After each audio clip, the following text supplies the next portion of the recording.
Welcome to Super Agents Live. This is the one place where you can come and hear the most successful people in real estate. You'll hear how these super agents built their businesses, how they stay productive, and how they stay motivated. Who am I? My name's Toby Salgado, and I made my first million in real estate. And I'm your host for the next 30 minutes while we talk to yet another amazing real estate entrepreneur. Stay tuned. Let's go! Yeah! Hey everybody, what's up? Toby Salgado here. Welcome back to the show. Now listen, if you are new to the show, what we do on the show is we talk with top producing real estate agents. Now, if you're not an agent, you don't sell real estate, that's okay. This show is about entrepreneurship through the lens of an agent, and the stuff we talk about will work in your business. Whether you could be a painter, plumber, pie maker, it doesn't matter, it'll work. Now, look, what we do today, what we go over today. Now, today's guest, the guy had a trucking business. He grew it from himself to 60 employees at 250 trucks, sold it out, got an offer he says that he couldn't refuse, and then went to real estate. So we talk a little bit about how to reinvent yourself no matter how old you are. Look, and I know a lot of you guys are sometimes out there going, look, you know, I don't have the education, I'm too old, I'm not smart enough. You guys can do it. Today's guest is proof of that. We talk about why you need to listen to your clients. Why you need to get yourself noticed, man. Why everything is about exposure. And in that vein, you should do every event that you're able. He says that you should model, find somebody to model them. You know, go out, find somebody you respect, buy them coffee, buy them lunch, and ask them good questions. We also talk about all the ways that you can touch your database, how best to do mailers, and why execution is going to be the most challenging piece for you guys. All right, now before we get there, normally I talk about our radio advertising arm, Real Estate Radio Experts, and but I'm going to talk about it in this way. We're growing, so this is an invitation to you guys. We are looking for an outside sales agent. So I don't care where you're at. If you are excited about maybe changing careers from real estate to selling radio advertising to real estate agents, I'd love to hear from you. And look, don't send me an email that says how much, period.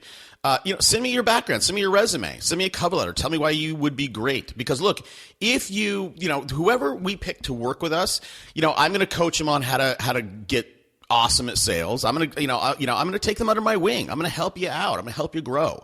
We have a great culture here, and so look, I know we have lots of awesome people out there listening. So if you're interested and really interested, and you think you are great at sales, or you think you could be great at sales, maybe you are working on your sales skills, but you have a big network of agents or mortgage brokers or whatever, send me an email. You can send it to superagentslive@gmail.com. I read everything. Now, really quickly, hashtag for the show is Unpack That Idea. My Twitter handle is superagentslive. And you know what? Here's what you need to do. If you haven't, go to the website. Go to superagentslive.com. Download my book so that I have your email. Lots of times we'll do stuff that are specific to our email list that we don't talk about on the show. I'd love for you to be a part of that new stuff and not miss future episodes. So, all right, that's it. Let's hit it. On the show today, I'm excited to talk to today's guest. Now, today's guest is in Sarasota, Florida. He's got an interesting team. It's a husband and wife duo with a partner. They have one buyer's agent and one admin. Now, with that small-ish team, they do 54 transactions, $45 million. I'm thrilled to welcome Jim Soda. Hey, Jim, thanks for taking the time out. Thank you very much. Glad to be on the show today. Now, listen, before I want to dig into what your business looks like, what your marketing looks like, what your systems look like, but before we do that, take a minute, tell us a little bit about yourself, Jim. We want to get to know the man behind the machine. My previous life, I owned a trucking business up in Ohio, and I grew that business from 5 employees and 6 trucks to 60-some employees and 250 trucks within about a 25-year period. So we were very successful, and it taught me business. It taught me about negotiating. It taught me negotiating with Teamsters, negotiating with Fortune 500 companies or EPA or along those lines. And one of my customers came along and made me an offer I couldn't refuse. And bought you out. Bought me out, and stayed in Ohio for a few years, sort of semi-retired, and decided I wanted to get out of the gray skies and heavy snow and shoveling slush, and came to Sarasota. And I didn't know what I was going to do down here, actually. But one of my old corporate attorneys said, Jim, I know you can market, I know you can sell. Get your real estate license, and if we can't find something for you to buy or partner with or something, let's see what happens. So I got my real estate license in 2001, and I never looked back. And it's been a great career. It's been a fun career. Sort of reinvented myself, and became one of the household names here in the Sarasota area, Lakewood Ranch areas. I mean, you did reinvent yourself, and if I think of, I've never been in trucking, but I've met lots of truckers, man, and they're rough and gruff guys, man. I mean, very little polish on those guys, and I imagine for you, Jim, managing 66 of these gruff, unpolished guys and saying, hey, get in the truck at 4 a.m. and drive till 5 p.m. You had to be that guy. So was it difficult in that reinvention of yourself to go from that, dealing with that kind of person for 25 years to then going and dealing with upscale buyers and sellers in Sarasota? I think for me, Toby, dealing with the truck driver mentality, and there were some great drivers. I really had a good career, and I really had very little turnover. And then going to dealing with your Fortune 500 companies, your CEOs, your VPs, it sort of gave me such a roundabout, a well-rounded background in dealing with people that I think, real estate was easy. And I say that with tongue in cheek sometimes, but what I learned in my own trucking business and what I learned in dealing with people and that is helped me immensely. And I think people in business, being in business and going into real estate actually make better agents. We run ours like a business. We have goals. We have financial statements. We watch our numbers every month. We have a budget for advertising, marketing. We'll always take a flyer on some different things at times. If it works, fine. If it doesn't, we don't do it again. But we've got I've got systems in place now over a 10-year period, 11-year period that work for us. They may not work for someone else, but they do work for us. Yeah. Okay. Well, I mean, just because you knew how to run a business, I mean, that gave you a leg up. I mean, that's one of the things that I see with most agents. They get into real estate thinking that they want to own their time or make a ton of money, and they do neither. They abuse their time freedom, and they'll never get financial freedom. Because they don't think of it like a business. Let me ask you that, Jim. So with your background, right? So you have this person, you know how to deal with Fortune 500 CEOs. So you have that. In terms of systems, what are some of the ways that you laid out your business from the early days? Well, from the early days, it was, I think, catch as catch can sometimes that I was. I came to Florida and came to Sarasota, and I was able to learn the business. I went to every class I could get to, and tapes and videos, and the old coaches of the world. I even went through some of them, and I find out that you're your own best coach, you're your own motivator, or you're not going to make it in this business. I had a good start out on Longboat Key, which is a very high-end, affluent area on the Gulf of Mexico. A lot of waterfront, both on the Gulf and Bay. And I got my first start out there. My first listing was, I think, $580,000. Sold it, got a couple more, and it really gave me a great kickstart. And I had a good teacher, and I got a marketing girl that came down from Pittsburgh. And she had been in the real estate marketing business for probably 10 or 15 years. And she took me by the hand and said, you do this, you do that, and I listened pretty good. And I think I even go back to, say, my own previous business and the trucking business. I listened to my customers, and I guess that's probably the best advice I can give to young realtors. And not all realtors are created equal. I found that out. Yeah. But, you listen, to your buyer, your seller.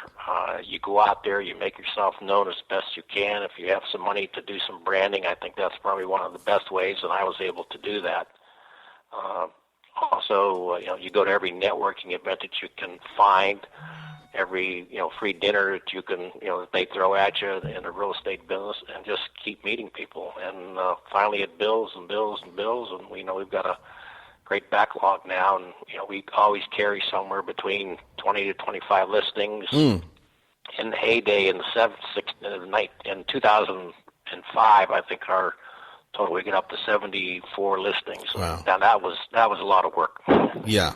I can imagine. Well, if I go back to, what you got that first $500 and something $1,000 listing, and it said it gave you a good kickstart.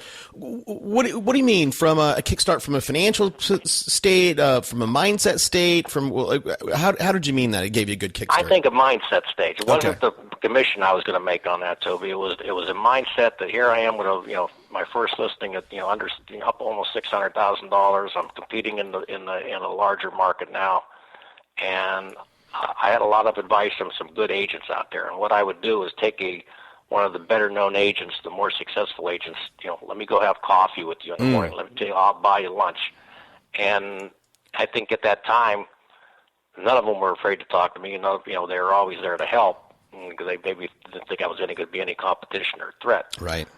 Now, today, they've got some networking groups that I've been invited back in that I was in, agents that I was in awe of over, in the earlier years. And I still in awe of some of them. Some of these guys roll out of bed and they'll do, $60 to $70 million a year. We've got a couple agents in Naples area doing 140, 150 million a year. Oh yeah, yeah. I mean, I'm like that. That's who I talk to all day long, man. So So what you said, you found somebody that you can model, and you went out and you bought them coffee, bought them lunch, and they weren't afraid of you because they didn't think you were going to be competition. Now, is that something for somebody out there doing 20 transactions, right, or 10, or some people that haven't even done one yet and they're listening to this show? What would you say about going and finding somebody to model? How do they do that? And I'll stop there. I think what you do, and I said, I go back to my previous experience in my own trucking company, is you go back and use the Dutch uncle approach I use, and can you help me? I'm getting started. I want to learn. Can you help me with anything? Ask good questions because you're going to get a good answer from them, from a good agent. And most agents have an ego, or we wouldn't be in this business. Yeah. Yeah. And so they're not afraid to say, hey, I've done this or I've done that, or one of the women could say, we've always approached it this way.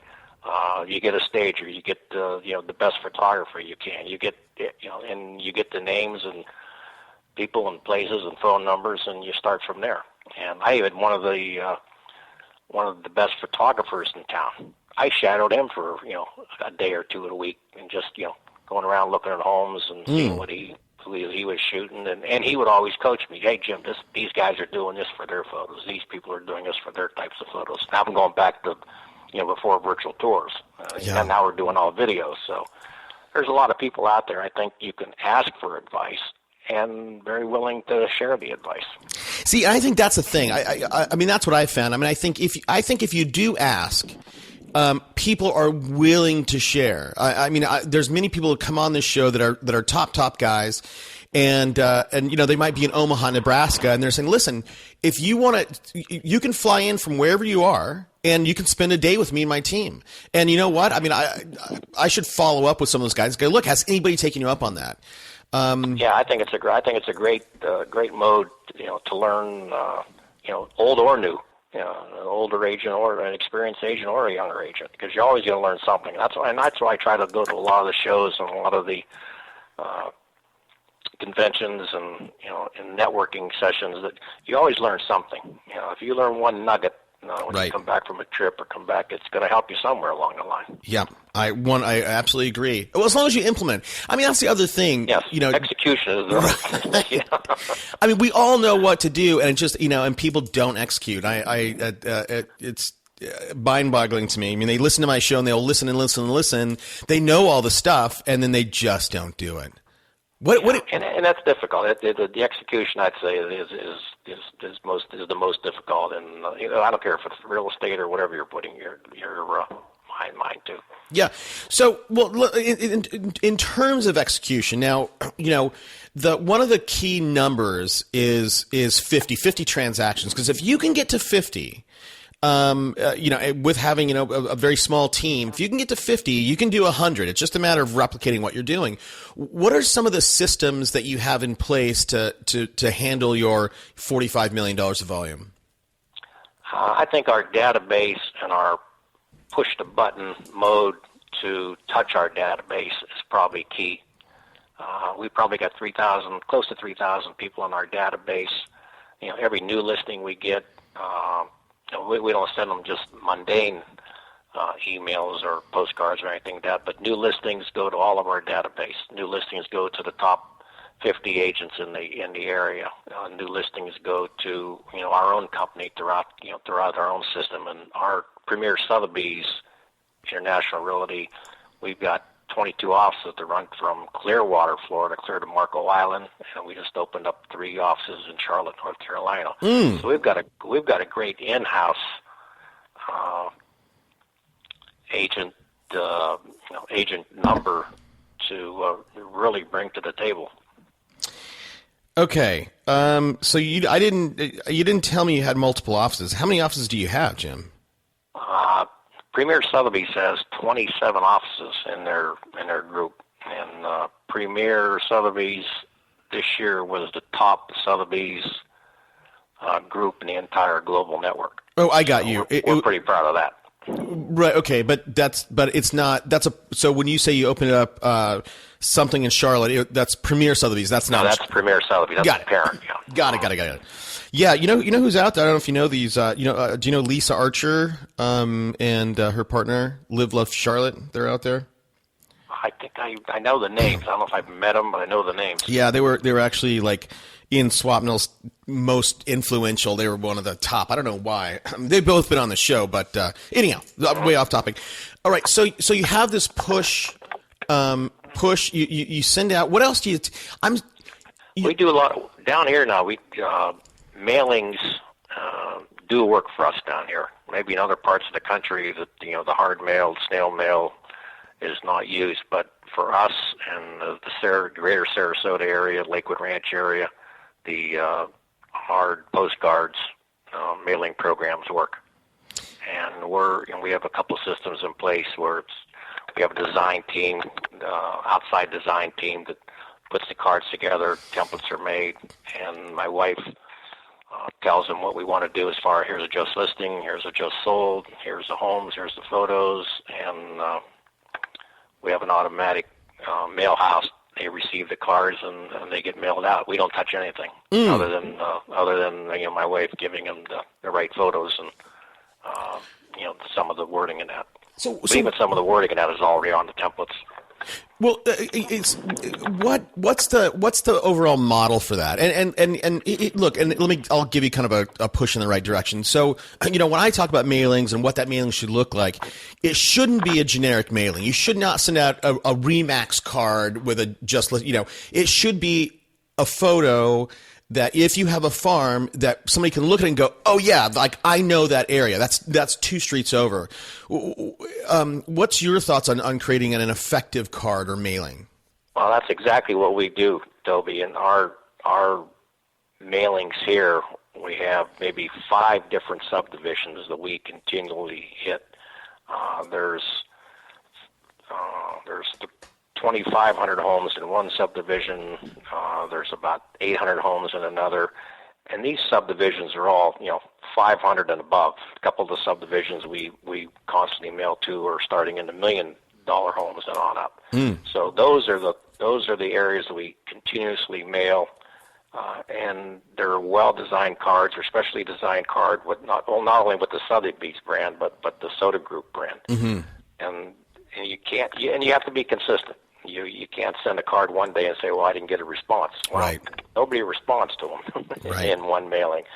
So, in these mailing lists that I have, and I've been sending these to the same people now for probably 8 years. Now the card colors have changed at times if I went from changed companies, but the message has always been the same. And how did you get that mailing list? I mean, well, here's specifically my question. So you can get that 500 house area and send them a card because you can know all their addresses: 123 Main Street, 126 Main Street. But do you actually have a list where it goes Jim Soda at 123, or is it to current resident? No, our mailing lists are all to the named address. And it's done by our mail house. Okay. They can do it both ways. We pay a little extra that it goes to Jim Soda rather than current resident. Got it. Okay. Or it may go to their mailing address. It may go to it may go to UK. It may go to their Canadian address. It may go to their Boston or Chicago address also. But it's going to the main mailing address. Gotcha. Okay. And they feel a little more important rather than just getting resident. Yeah. Have you played with mailings, Jim? Have you played with obviously the more personalized a mailing can be, the more effective it is. You can have fonts that look like it's being written, or you can actually write something. I mean, have you played with that kind of thing? Yeah, we have, and that's usually done by our designer. If we wanted a special font or a handwritten font, that they can usually, find a font, send it to us for approval, and get it right back out again. What kind of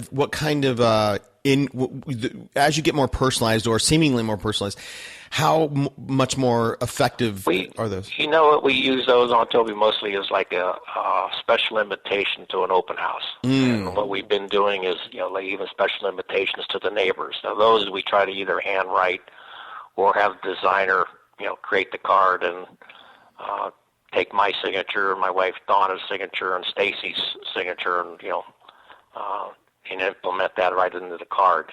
I think that's a nice touch. Yeah, no, I agree. So, and we started talking about your database. Well, I'm going to move on in a second, but before we move on, what are other ways that you touch your database?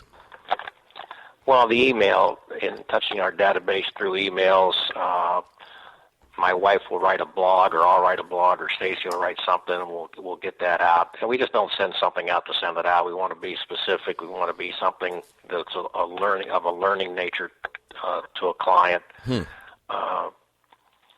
Whether it might be title insurance, whether it might be new flood regulations, whether or not how it affects the marketing, how it affects you as the homeowner. Rather than say, oh yeah, we got a new listing, or we got here's a sale we had. We try to make it pertinent and try to make it informational to our sellers, our buyers, or the people who may become our buyers or sellers for that reason. Right. So in this, this your farm areas, you've been mailing them for 8 years. So obviously all those people know who the Jim Soda is. They know who the Soda Group is.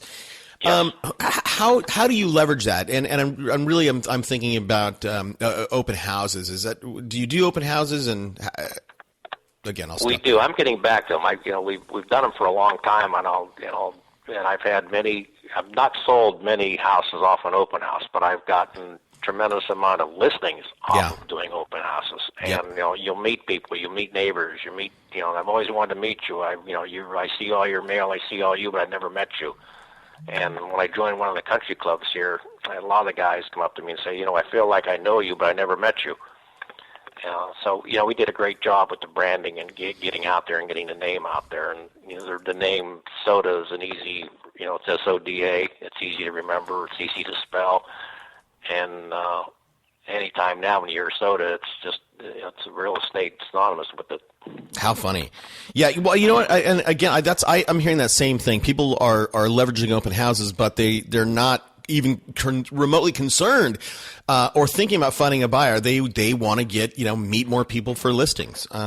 So yeah, that's my take on it. A lot of some new agents, we try to give new agents as many open houses as they want because I know where they're coming from. They need to get into the marketplace somehow, and if they can pick up a buyer, from our open house, God bless them. Let them run with it, and if they need help, we're here.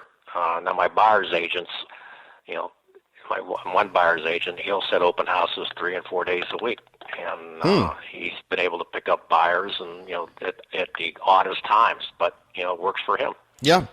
Well, let me ask you this. So let's say that I moved out there to Sarasota, and I look at the Soda Group, and I go, I know you guys are killing it, and I know that you guys have these farms, but I do the math, right? I do the research, and I go, man, this one area is a great area for a farm. I want to do it. So again, I'm a new agent, and I'm new to the area. Would it, in terms of a strategy, should I then? Here's what I'm saying: if I want to leverage all the work you've done with the name Sotheby's, I would try to join Sotheby's, number one. Number two, then if I'm a Sotheby's guy, then I have the opportunity to go to Jim Soda and say, hey, Jim, I'm new here. Let me hold some of your houses open.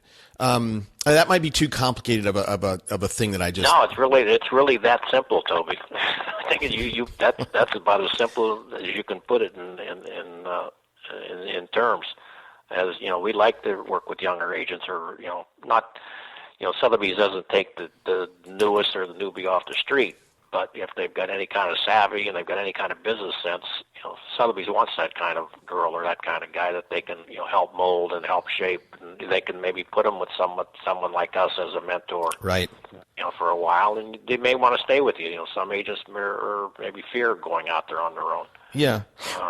I've gone from big teams to small teams to back where we are right now, and this is very manageable, and being more manageable now because our numbers are much higher. I was with another brand for 3 years, and my sale price average there was about $4.25, maybe $4.50. Now since joining Sotheby's, we've been there a year, and our average price now is about $6.25 to $6.50. Yeah, and look, the reason why I brought that up, Jim, in terms of, I think people struggle with that. Too many agents are, I don't know if it's a scarcity mindset or what it is, but, they end up choosing a brokerage only for splits, and they end up with not a great spot.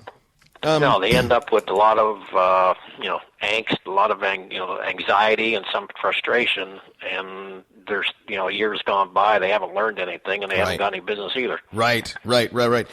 Okay, so in terms of systems, you have this push button method to reach your database. What other systems do you think that have been helpful for you that you've built along the way? Well, we've been able to standardize our listing paperwork. My inside girl, Patty's been with me for 3 years. I really, she developed a lot of the systems that I had in place, and she took them and just tweaked them, to make them better, make them easier, make them more streamlined, that we can, all get in. And the tools today, you've got Dropbox, you've got all these different, the cloud that, you can reach anything at any time from anywhere. The mobile, real estate system, mobile apps now are just phenomenal. Sotheby's has one that's been phenomenal that we've been able to use and, share with our buyers and sellers. So the tools of today are different from the tools that I started with, and they're far different from, the 10 years before that. So, the market has gotten, real estate, I'll say if it's gotten easier, but the tools have certainly made it somewhat easier, more streamlined. That it's still time consuming. There's not a day goes by which our phones aren't off, and it seems like 24 hours a day, 7 days a week anymore, including Super Bowl Sunday we were working. But and that's the other thing. I've given seminars to some of the younger agents, and my first statement is, you go to work every day. You return phone calls, you go to work every day, and you make yourself available. Yeah, absolutely, man. That right. That if you suit up, show up, and answer your phone, like you're way ahead of most. Great way to put it. I like that one. So, what we talked about mailers, we talked about your database. What else is working for you in Sarasota today? Some networking events and networking groups that we've even. I started one when business was so bad here, 2006, 7, 8. We started a group in Lakewood Ranch where we're more domiciled, and we brought in 10 realtors from 5 or 6 different companies, and what we did is we just shared idea. Once a month we would meet at somebody's listing, have cheese and wine, talk about what's working for you, what's working for me, what do you see with buyers, what do you see with mortgages, and, can I sell your listing or can you sell mine? And it's been a phenomenal approach to the market. Our sellers love it. We've been able to put deals together, even the complicated deals together, because you're with this group, and you've broken bread with them over months now, and a deal comes in, and you get a deal together. And these realtor groups, I belong to 2 of them, and they've been phenomenal as far as meeting other realtors, seeing how other realtors do it, how their systems work, where they, even like, what do you pay your assistant? Okay, what are you paying yours? Right. And sharing ideas like that you'd never find out any other way. And I think the other thing too, Jim, is if you, I think all that stuff is true, but also if you developed, before we started recording, you kind of cover an area that's called East County in Sarasota. And, the other thing is, if you start to network with those other agents in East County, you get new ideas, but you also get background information, right? Like, hey, why is that guy moving, right? Why is it, or who's not doing well, who's whatever. So I think there's tons and tons of positive from those networking things. So, well, last night, just for example, I went to a meeting that's out on Longboat Key. It's all waterfront, very high end, very high exclusive, affluent area. We had a fella in that told us everything what was going on with the city, with the village, what new regulations, who new developers were coming in, what new condos were going up. And to get that information in an hour, it was invaluable that you had that kind of touch or that kind of a reach to sit there with 10 other realtors and hear that talk. I would it'd take weeks to go find that information. Right. Yeah, I love it. Well, so for you, Jim, what's next, man? What's next? Well, want to get the next level. Want to get to about $50 million. Oh, come on, you can do that. That's only another $5 million. Yeah, I think we can. Our market's been strong, and I think it continues to be strong. We can. I think we can do 50 to 55 million this coming year, and that's our goal. Yeah, no way, shape, or form. I think you can do 55. So, but look, so for somebody out there that's doing, 40 million like you, or 20 million, or 10 or 5, how are you going to do? What does that look like? You getting there? Is it just pouring more gas on the? Because look, you have 3,000 people in database. You can only touch them so much. You can only mail to your farm so much. So what is that thing that you're going to implement? I think that's where we're looking to tweak now, Toby. And I think this year for us, and maybe a lot of the areas in Florida now, I think is going to be the year for the buyer.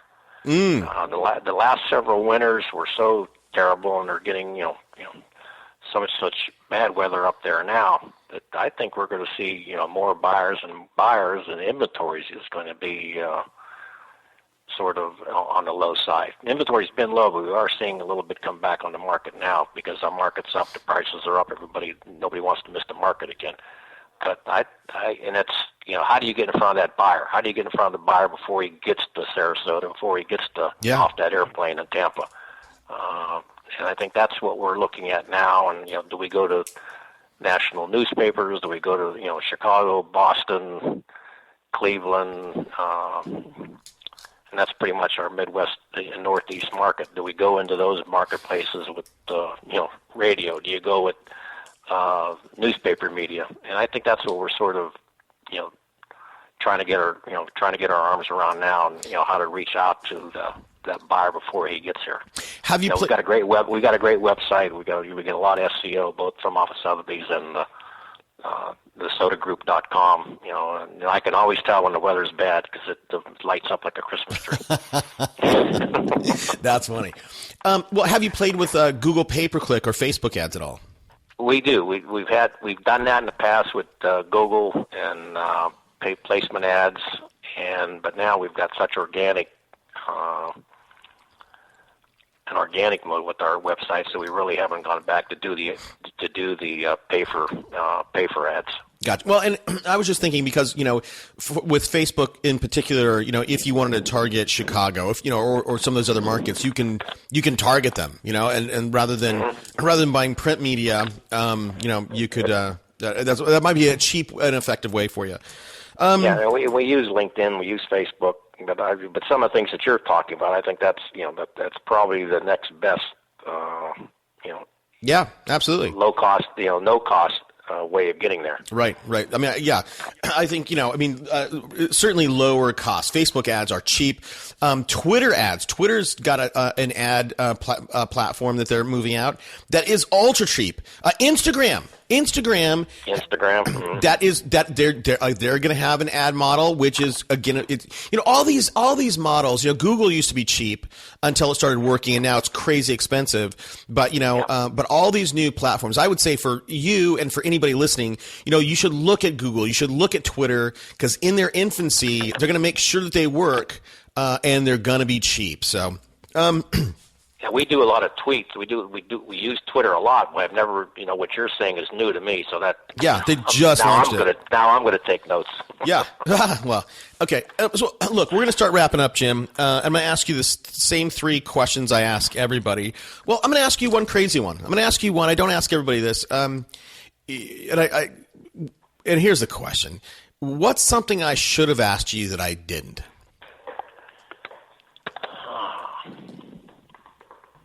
Would you do something else if it was available? Yeah, would you? And I'd have to say no. Are you? I'd have to say no.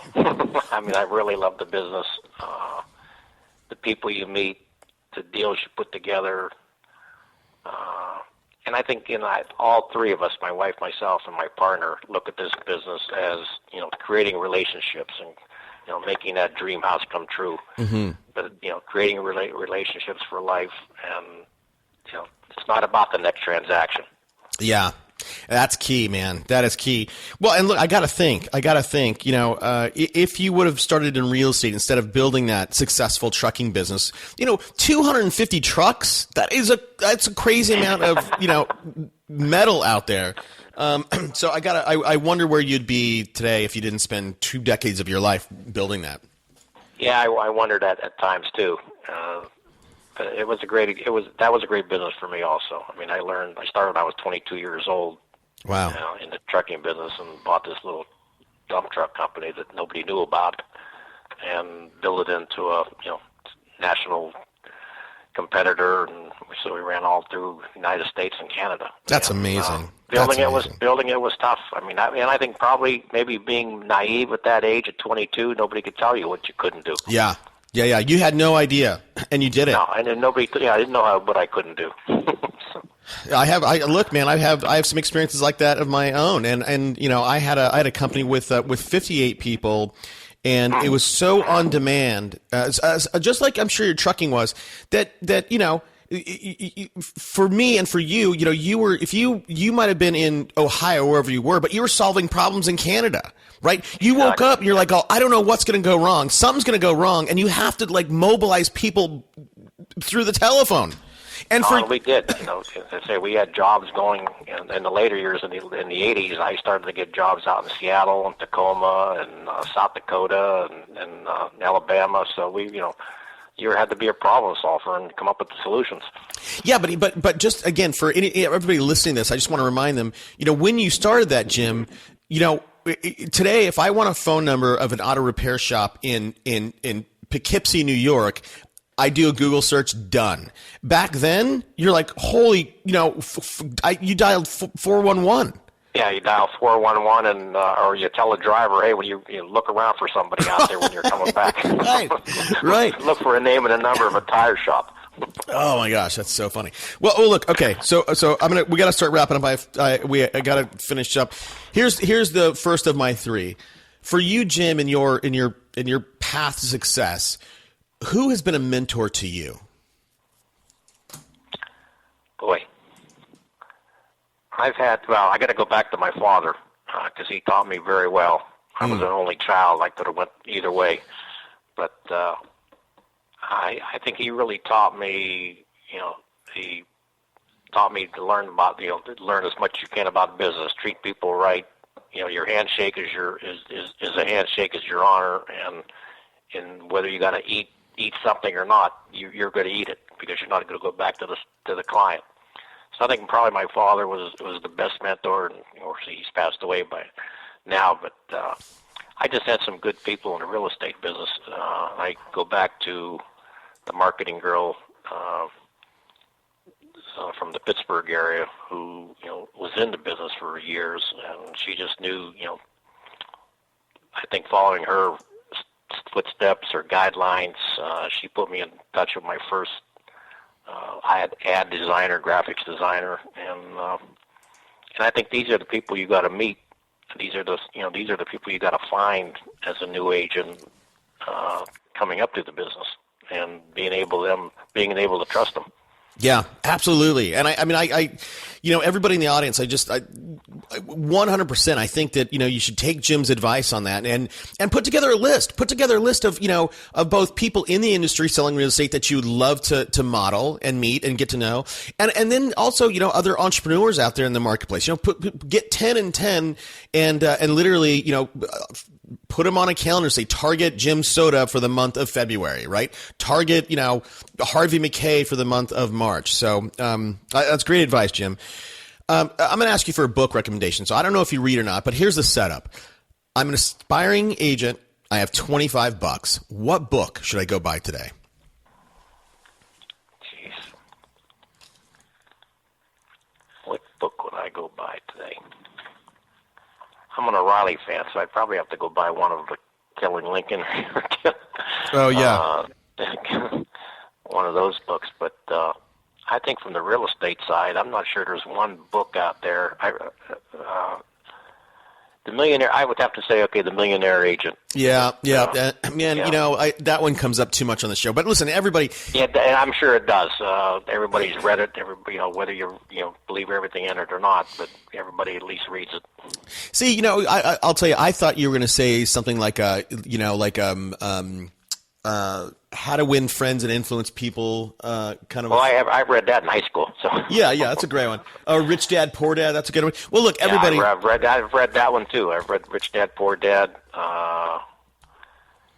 I go back to my earlier days, and those are all great books to read. Awesome books. I think they're awesome books to read, and I think those are the types of books where a young agent has to read them, and then a new agent trying to get into the game. I don't care if it's real estate or whatever business. And I think those are solid foundations that really can. If you got a great mind, that you can tweak it and imagine some things that you can do with some of the stories and theories and fly and run with it. I agree. And look, everybody, if you haven't read some of those cornerstone books, Napoleon Hill's Think and Grow Rich, How to Win Friends and Influence People, Rich Dad, Poor Dad, I'm going to put together like a sexy 12 or sexy 6 out there for everybody. But listen, get a free copy. Use our link, get a free copy. Go to audibletrial.com/superagentslive and get a copy on us. My last question to you, Jim Soda. Do you have a personal, I was just a pause there, but do you have a personal habit that you feel has contributed to your success? I think, I hate to put it in the words of fear of failure, but I think that it's not so much fear of failure as that you just, you got it's motivation. A high for me is making the deal work. Yeah, getting a win-win situation from that buyer and seller, or beating another agent out of that $2 million listing. Got it. We were successful. I think those those are the key factors for me. That's what makes me go to work every day. You walk away from those going, man, I'm good. I thought I was good. I know I'm good. Yeah, a little bump in your step. Oh, yeah. I love that. Well, listen. And I think your sellers and buyers can see that, too. I agree. You come in, I think they can see through, the lack of confidence. Well, I mean, it's just like that agent who not only wants that commission but needs that commission check. People can smell that a mile away, and they can. And the other piece, if you roll in with confidence, knowing, hey, look, I'm going to do the best job. I have the cure to cancer. People know that too. So it's all about how good of an actor you can be. And to exude whatever and influence people towards whatever you want them to. Anyhow, and being sincere about it. Yeah. That you're working for them. Well, and we got to. I mean, I think you're a guy that I think we could bounce around for the next hour, but we don't have time. So probably could. I appreciate it. I really enjoyed it, Toby. Thank you very much. Yeah, no problems. Well, look, here's the deal. I always encourage my audience to, if they've got anything out of the episode, to reach out and say thank you to you. So where can people find you, Jim? thesodagroup.com is our website. That's SODA. My email address is sodasales, SELLS, sodasales@gmail.com is the easiest way to find me, and my cell number is 941-809-7759. Wow, man. You are a sharing guy. Well, look, everybody, I know you want to call Jim, but you might be driving your car, walking your dog, riding your bike, whatever. It's all going to be on our website. Go to superagentslive.com, and all the show notes written by our fantastic writer, Luis, will be on there. So, Jim, I'm going to start the thank you train now. Thanks for coming on the show. I really appreciate you taking the time out of your busy day. Thank you very much. Enjoyed it. Let's stay in touch, buddy. Bye now.